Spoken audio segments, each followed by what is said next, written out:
Hello friends, welcome to our YouTube channel. সবসময় তো আমি রান্নার ভিডিও দিয়ে থাকি, আজও রান্নার ভিডিও দিব। আর এই রান্নাটা আমি করব ছাদ থেকে নিয়ে আসা সবজি দিয়ে। আমার শাশুড়ি আম্মা ছাদে অনেক শখ করে অনেকগুলো গাছ লাগিয়েছে, সেখান থেকে কিছু সবজি নিয়ে এসে আমি রান্না করব।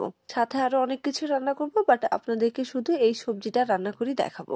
কোন গাছে কি ফল ধরেছে সবকিছু আপনাদের সাথে শেয়ার করব। চলুন আর দেরি না করে ঘুরে আসি আমাদের ছাদ বাগান থেকে। আমাদের এই ছাদ বাগানটা সম্পূর্ণ আমার শাশুড়ি মা নিজের হাতে তৈরি করেছে। আম্মু অনেক শখ করে এই গাছগুলোকে লাগিয়েছে এবং সেটার পরিচর্যা আম্মু নিজেই করে। প্রত্যেকদিন সকালে উঠে আম্মু এগুলোতে পানি দেয় এবং বিকেলেও এসে পানি দেয় এবং এগুলোর যত পরিচর্যা সব আম্মু একাই করে।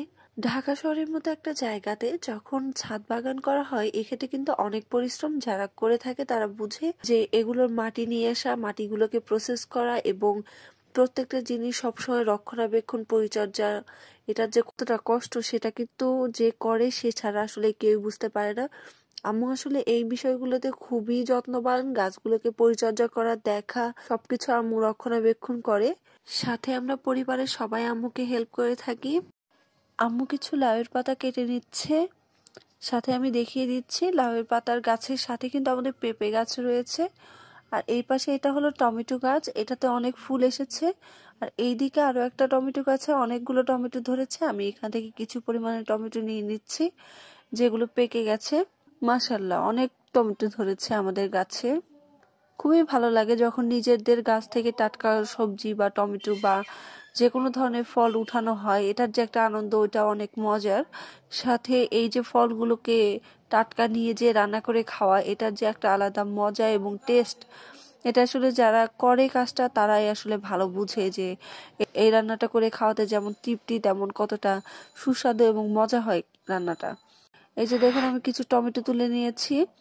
আমি একটু কাঁচা পাকা দুটো মিক্সড করে নিলাম। কাঁচাগুলোকে তরকারিতে দিয়ে দিব, আর পাকা যেগুলো রয়েছে সেগুলোকে একটু সালাদ করে খাবো। এদিকে আম্মু আরো কিছু পরিমাণের লাউয়ের পাতা কেটে নিচ্ছে।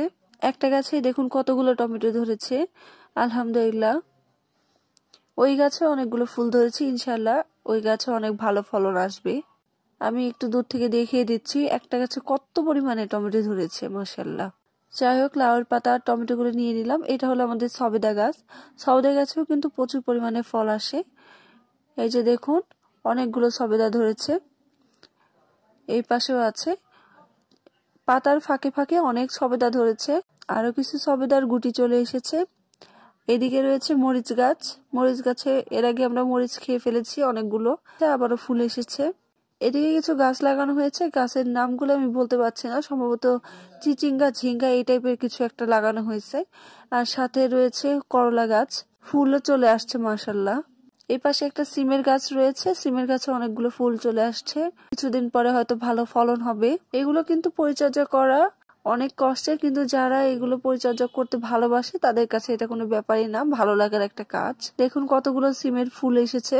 সিমের গাছটা ছাদে হিসাবে অনেক বড় হয়েছে, দেখতে অনেক ভালো লাগে। আমাদের আসলে ছাদে আসলে অনেক ভালো লাগে যে নিজেদের গাছগুলো কতটা সুন্দর সতেজ হয়েছে। এখানে নিচে আম্মু কিছু আলুর গাছ লাগিয়েছে, যেগুলোর নিচে হয়তো বা কিছু আলু হয়েছে। এটা হলো বেগুন গাছ। বেগুন গাছে মাশাআল্লাহ অনেক ফুল এসেছে, ফল এখনো আসেনি, হবে হয়তো ইনশাল্লাহ। এইদিকে হলো আমাদের ড্রাগন গাছ। ড্রাগন গাছে এর আগে ফল এসেছিল, আমরা খেয়েছি, মাশাআল্লাহ অনেক ভালো। আর এইদিকে লাগানো হয়েছে নিচের দিকে পুঁইশাক গাছ। এদিকে আপনাদের দেখিয়ে দিচ্ছে, এই যে এর মধ্যে কিন্তু আমাদের আরো একটা বেগুন গাছ রয়েছে।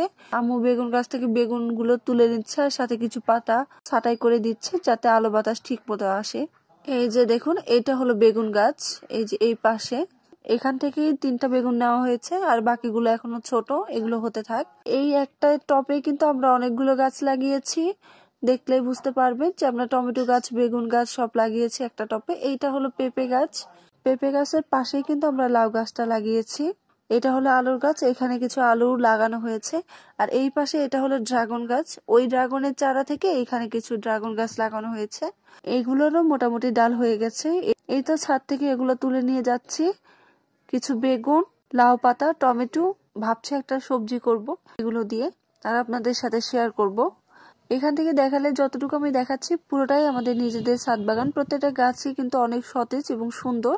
এখন আমি এগুলোকে কেটে ধুয়ে পরিষ্কার করে নিচ্ছি, তারপরে আপনাদেরকে দেখাচ্ছি আমি এটা কিভাবে রান্না করব।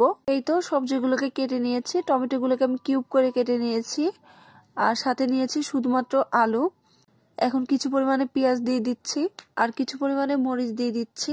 এরপরে দিয়ে দিলাম হাফ চামচ পরিমাণে রসুন বাটা, হাফ চামচ পরিমাণে জিরা বাটা, হাফ চামচ পরিমাণে আদা বাটা, হাফ চামচ পরিমাণে মরিচ বাটা, আর হাফ চামচ পরিমাণে দিয়ে দিলাম হলুদের গুঁড়া। দিয়ে দিচ্ছি লবণ স্বাদ মতো, সাথে দিয়ে দিচ্ছি রান্নার রেগুলার তেল।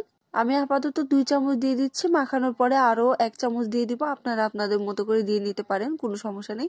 এখন আমি এই সবজিগুলোকে খুব ভালোভাবে মাখিয়ে নিচ্ছি। সবজি মাখানোর সময় কিন্তু এটা খুবই ইম্পর্টেন্ট, একটু সময় নিয়ে মাখিয়ে নিতে হবে, তাহলে কিন্তু টেস্টটা অনেক বেড়ে যায়।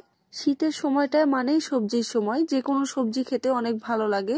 দেখতেই পাচ্ছেন আমি কিন্তু অনেকক্ষণ ধরে মাখিয়ে নিয়েছি এবং পাতাগুলোকে একদম খুব সুন্দর করে মাখিয়ে নিয়েছি, দেখলেই বুঝতে পারবেন। এখন আমি শুধু হাত ধোয়ার জন্য অল্প একটু পানি দিয়ে দিচ্ছি, খুব একটা বেশি পানি দিব না, যেহেতু একটা সবজি করব চচ্চড়ি টাইপের, এই জন্য একটু কম করে দিচ্ছি। আপনারা চাইলে আপনাদের মতো করে দিতে পারেন। যদি কখনো আপনারা গাছের বা কেনা সবজিও রান্না করেন, যে কোনো ধরনের শাক দিয়ে এভাবে চাইলে মাখিয়ে আপনারা রান্না করে খেতে পারেন, খুবই মজা হবে। এখন আমি এটাকে ঢাকনা দিয়ে দিয়ে রান্না বসিয়ে দিলাম। এই যে দেখুন রান্না হচ্ছে। আমি কিন্তু এই পর্যায়ে আর কিছুই দিব না, শুধু একটু তেল দিয়ে দিয়েছিলাম উপরের দিকে। এখন এটাকে এরকম করে মিডিয়াম লো হিটে আমি রান্নাটা কমপ্লিট করব। মাঝে মাঝে একটু উল্টে দিতে হবে, আর লবণটাকে অবশ্যই টেস্ট করে নিতে হবে যে কেমন হয়েছে। উল্টিয়ে দিয়ে আবারও ঢাকনা দিয়ে দিব। এই সবজিটা কিন্তু প্রথম দিকে একটু হাই হিটে রান্না করে পরে কিন্তু একদমই মিডিয়াম লো হিটে করতে হবে, কারণ তাছাড়া কিন্তু সবজিটা সিদ্ধ হবে না, কারণ আমি পানিটা অনেক পরিমাণে কম দিয়েছি। এখন এই পানির মধ্যে খুব ভালোভাবে সবজিটা সিদ্ধ হয়ে যাবে এবং একটু ভাজি ভাজি টাইপের হয়ে যাবে। এই যে দেখুন এটাকে আমি খুব ভালোভাবে নেড়ে নিয়েছি, এরকম হয়েছে, পানিগুলো সব শুকিয়ে গেছে। এখন এটাকে আবারও একটু উল্টে পাল্টে দিব এবং লো হিটে ধীরে ধীরে এটাকে রান্না করব। এটা কিন্তু আমি এমন ভাবে রান্না করছি যাতে বেগুনগুলো না ভেঙে যায়, আলুগুলো যাতে না ভাঙে, এভাবেই ধীরে ধীরে রান্নাটা কমপ্লিট করছি। এই তো আমার রান্নাটা কমপ্লিট হয়ে গেছে। আপনাদের কাছে কেমন লাগলো অবশ্যই কমেন্ট বক্সে কমেন্ট করে জানাবেন। আর এই সবজিটা খেতে কিন্তু অনেক মজা হয়েছিল, আমরা গরম ভাতের সাথে খেয়েছি। নিজেদের হাতে লাগানো সবজি খেতে যেমন মজা, অন্যরকম একটা তৃপ্তিও কাজ করে, খুবই ভালো লাগে। যারা আমার চ্যানেলে নতুন অবশ্যই চ্যানেলটি সাবস্ক্রাইব করুন এবং পাশে থাকা বেল বাটনটা অন করে দিন ভিডিওর আপডেট পেতে। কারা কারা ছাদ বাগান করেছেন বা বারান্দা বাগান করেছেন অবশ্যই আমাকে কমেন্ট করে জানাবেন। আর আমার ভিডিও ভালো লাগলে অবশ্যই like, comment and share please.